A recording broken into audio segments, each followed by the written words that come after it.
The auto sector plays a huge role in Ontario's and in Canada's economy. Our senior business correspondent, Anne Gaviola, is with me. Anne, how hard-hitting could these automotive tariffs be on Canada?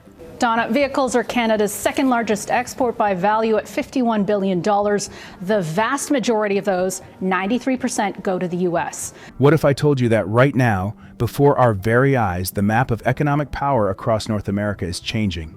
That the world's largest auto giant, a symbol of stability and efficiency, has unexpectedly found itself on the brink of its most painful crisis in the U.S.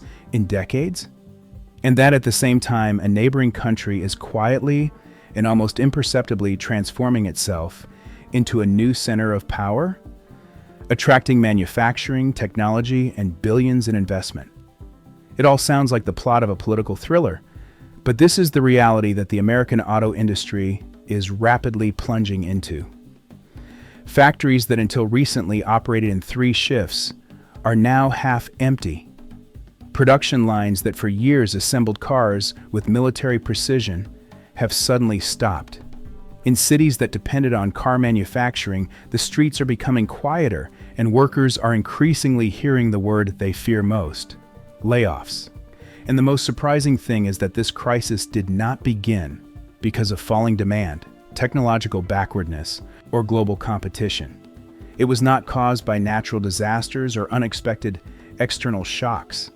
It began because of politics, because of a decision that was supposed to bring jobs back to America, a decision that was supposed to shield the national industry. But the shield unexpectedly turned out to be a boomerang, and now it is coming back with such force that it is destroying not only Washington's plans, but also the destinies of thousands of people. While some factories are slowing down production, others, hundreds of kilometers to the north, are expanding. Where the U.S. talks about risks, Canada talks about opportunities. Where American trailers stand idle, Canadian sites are preparing for new investments. And the question arises, how did it happen that 2 countries linked by a common history, economy, trade, and infrastructure suddenly found themselves on opposite sides of the same decision? How did a policy that promised to revive American manufacturing end up pushing it abroad? Why are some companies winding down their operations, while others are doubling down in the neighboring country? And most importantly, who is really winning in this unexpected economic chess game? And who is losing? Behind the scenes, events are unfolding that could change the future of the auto industry for decades to come. Lawsuits that could reshape the president's powers. International disputes where one wrong move threatens to disrupt supply chains. The battle between market protection and free trade, which is now reaching a boiling point. Today, we will analyze all of this step by step. Why Toyota is facing unprecedented difficulties in the U.S. How Canada managed to turn other people's mistakes into its own advantage. And what is really hidden behind the beautiful slogans about protecting jobs. If you thought this was just another dispute over tariffs, you were wrong. There is much more at stake, and this is only the beginning. Manufacturing giant Toyota is completing one of the largest projects in its history, a $14 billion battery plant in North Carolina. Very soon, the first batteries for hybrid and electric models will roll off its assembly lines, and according to the company, almost every new Toyota electric vehicle sold in the U.S. will be equipped with a locally manufactured battery. This should have been a success story, evidence of a confident transition to a green auto industry. But the reality is much bleaker. While American politicians make promises, the heart of the auto industry in the south and center of the country is beginning to beat weaker and weaker. In Kentucky, at Toyota's flagship plant in Georgetown, which for decades has been a symbol of stability, precision, and employment for thousands of families, irreversible changes are taking place. Lexus production lines have been shut down completely for the first time in the plant's history. Production of the Toyota RAV4, once the most popular model in the U.S., has been cut by almost half. The reason is not a drop in demand, as official representatives claim. Behind the scenes, There is growing concern that this is not a temporary stagnation, but the beginning of a large-scale structural shift in the logic of American car manufacturing. The industrial pulse is slowing down. The robots are still working, the machines are still humming, but the rhythm has changed. Workers who for years came to work on call are now receiving notices of reduced hours. Some areas have been completely mothballed, and this is just the tip of the iceberg. Parts suppliers are starting to lay off employees, logistics companies are losing contracts, and truck drivers are losing loads. A chain reaction is beginning around Georgetown. Restaurants, auto repair shops, even private schools are losing customers and students. Signs saying for rent are appearing in parking lots. Local authorities are avoiding the press. No one wants to say out loud that the situation is reminiscent of those dark times when the pandemic disrupted production chains and left millions unemployed. Toyota officially states that jobs are not at risk. But if we judge not by press releases but by actions, the threat is real. At meetings, options are being discussed for the temporary conservation of another line, previously used for the Camry. One of the production unit managers admitted in a private conversation with the union, "We are only holding on because of old contracts. Without them, I don't know what will happen in 6 months." The roots of what is happening do not lie within the company. Toyota, like other automakers, has found itself hostage to changes in U.S. foreign economic policy. In early 2025, February 2025, the administration introduced 25% tariffs on imported cars and components. In words, this was to bring production back to the country, but in reality, it was to score political points. These measures cost the industry $18 billion in the first year alone. Car production across North America fell by 30% in just 1 month. This is not just a decline, it is a collapse. Car brands such as Volvo, Mercedes-Benz, Hyundai, and Audi have already begun to wind down their operations in the U.S. or move part of their production processes outside the country. Those who remain are forced to raise prices. The average cost of a new car in the U.S. exceeded $50,000 for the first time, effectively closing the market to the middle class.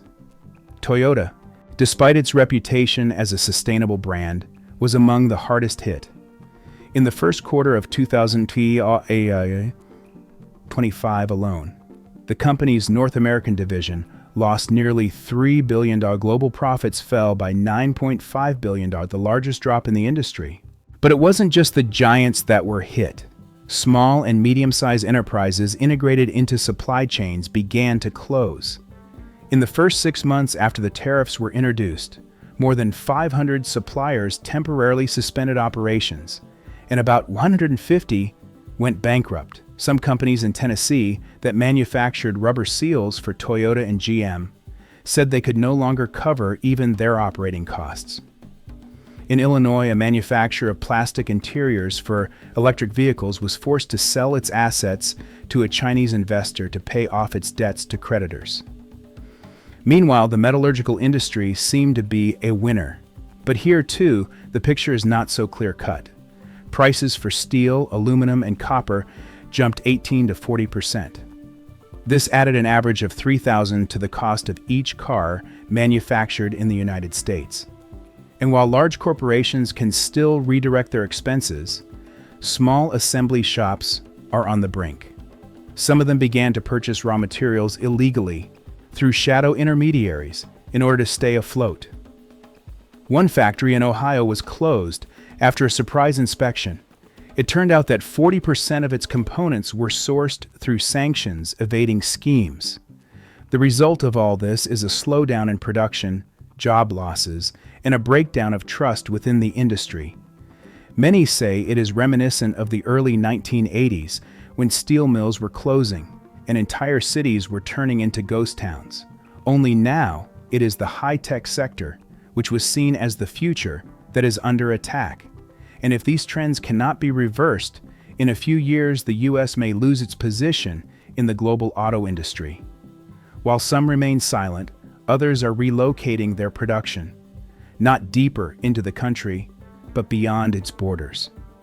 While the U.S. is trying to deal with the consequences of protectionist policies and curb the industrial slowdown, Canada is acting quickly and decisively. Unlike Washington, which is trying to build its economy with protective barriers, Ottawa is betting on openness, stability, and a clear strategy. And, by all accounts, this bet is beginning to pay off. While factories in Kentucky and Tennessee are slowing down, Canadian industrial clusters in Ontario and Quebec are growing at an unprecedented rate. The turning point came in 2024, when Japanese auto giants began to reassess their positions in the North American market. Faced with new costs and uncertainty in the U.S., Honda was the first to announce a major investment project in Canada. The company invested about $15 billion in the construction of an electric vehicle complex in Ontario, which is expected to be operational by 2028. This move sent a signal to the entire industry. Canada is a safe haven for high-tech manufacturing. Toyota soon joined Honda, increasing its presence at existing sites and launching new lines for the production of components for hybrid and electric models. But it's not just about investment. Canada has been able to build a new model of industrial policy that gives manufacturers what they lack in the U.S. predictability. Federal and provincial authorities have developed a strategy called Made in Canada, based on three key principles: clean energy, long-term guarantees, and an open market. It is this trio that has allowed the country to transform itself from a junior partner in negotiations to an independent leader. The Canadian government does not simply subsidize the construction of factories. It offers clear rules of the game for the next 10 to 15 years. Tax breaks, green tariffs, intellectual property protection, and access to international markets through agreements such as the CPTPP all create an environment in which manufacturers can feel secure about the future. And unlike the U.S., Canada has not imposed tariffs on imported components. This has not only made production cheaper, but also maintained supply flexibility. Moreover, countries that have signed trade agreements with Canada have effectively gained direct access to Canadian factories at no additional cost. This has turned the country into a logistics hub through which companies can supply products to markets in Europe, Japan, the UK, and the Pacific Rim. In the last 12 months alone, exports of auto components from Canada have grown by 19%, and foreign capital investment has grown by 24%. The figures speak for themselves. Today, Japanese companies account for almost 50% of all cars manufactured in Canada. Toyota produces about 500,000 units per year. Honda, about 430,000. Together, they form a cluster that employs more than 40,000 people directly and another 120,000 indirectly. New research centers in Windsor and Oshawa not only create jobs but also help localize cutting-edge developments in batteries and autonomous systems. One of the R&D centers is already testing battery prototypes with a 25% longer service life than current models, and even German industry analysts are talking about this. The energy component is no less important. Unlike the US, where most factories still depend on fossil fuels, in Canada more than 80% of electricity is produced from clean sources, mainly hydro and nuclear power. This allows companies to reduce their carbon footprint, comply with international environmental standards, and at the same time save up to 20% on operating costs. For automakers working in the electric vehicle sector, this is a significant competitive advantage. Moreover, some Canadian provinces already offer companies fixed green tariffs for 10 years in advance. No other G7 country makes such an offer. Against this backdrop, the situation in the U.S. looks increasingly alarming. While new lines are opening in Canada and reliable supply chains are being established, American factories are losing momentum. According to independent analysts, by 2030, the U.S. could lose up to a quarter of the entire North American automotive supply chain. Canada could gain about the same amount if the trend continues. Several major suppliers from Michigan have already announced that they are considering moving their headquarters to Toronto or Montreal due to the unpredictable regulatory environment in the US. And these are not isolated cases. Small and medium-sized manufacturers are particularly sensitive to this issue.